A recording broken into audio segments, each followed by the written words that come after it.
790 पन्नों की फाइल में राजा रघुवंशी मर्डर केस का एक वाकया दर्ज है, जिसमें राजा रघुवंशी के मर्डर केस की प्लानिंग कब की और मर्डर कैसे हुआ और मर्डर किन हालातों में हुआ, फॉरेंसिक रिपोर्ट सहित तमाम एजेंसियों की जांच रिपोर्ट इस फाइल में शामिल है। मोबाइल लोकेशन से लेकर कॉल डेटा तक की रिपोर्ट इस पूरी फाइल में शामिल है। चार्जशीट में पुलिस ने बताया कि हत्या की साजिश को हनीमून ट्रिप के बहाने अंजाम दिया गया। सोहरा के अरलियांग रियाट कुनोग्रीम उम्बलाई के पास वेई सोडोंग में राजा रघुवंशी की हत्या की गई, जहां आकाश राजपूत, विशाल सिंह चौहान और आनंद कुर्मी ने सोनम की मौजूदगी में राजा की हत्या को अंजाम दिया।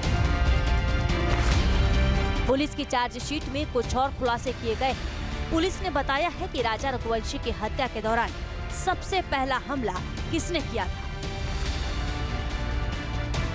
विशाल सिंह चौहान ने सबसे पहले कुल्हाड़ी से हमला किया। हत्या के वक्त सोनम भी मौके पर मौजूद थी। जब राजा रघुवंशी गिरकर छटपटाने लगे तो सोनम वहां से भाग गई। राजा रघुवंशी की मौत के बाद वो दोबारा वहां लौटी।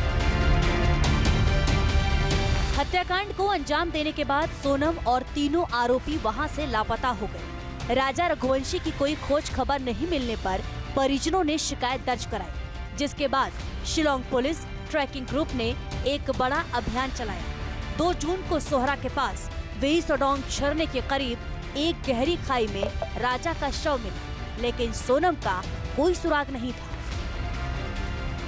23 मई को हनीमून के दौरान सोनम ने राजा रघुवंशी की हत्या की साजिश रची थी।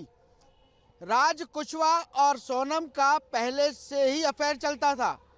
सोनम के फर्नीचर कारोबार में राज कुशवाहा अकाउंटेंट का काम करता था और सोनम पूरा कारोबार संभालती थी। शादी के बाद भी दोनों में लगातार संपर्क रहा। इसी कारण उन दोनों ने मिलकर इस पूरी हत्या की साजिश रची।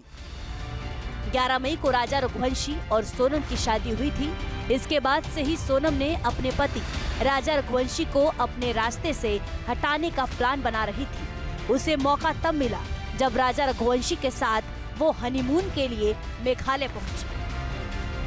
8 जून को सोनम यूपी के गाजीपुर में एक ढाबे के पास मिली। सोनम ने कबूल कर लिया कि उसी के इशारे पर राजा रघुवंशी की हत्या हुई और ये सब उसने अपने प्रेमी राज कुशवाहा के लिए किया। 11 मई को शादी के बाद राजा और सोनम हनीमून के लिए मेघालय पहुंचे थे।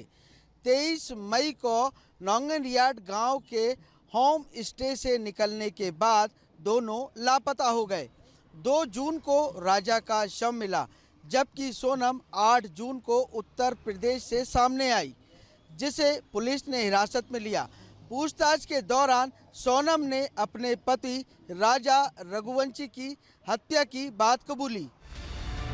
पुलिस ने अपनी चार्जशीट में सोनम के खिलाफ कई सबूतों का जिक्र भी किया है, जिसमें हत्या में इस्तेमाल हथियार, खून से सने कपड़े, होटल से मिले सामान, सीसीटीवी फुटेज, गाइड समेत कईयों के बयान शामिल हैं। इन सभी की 790 पन्ने की चार्जशीट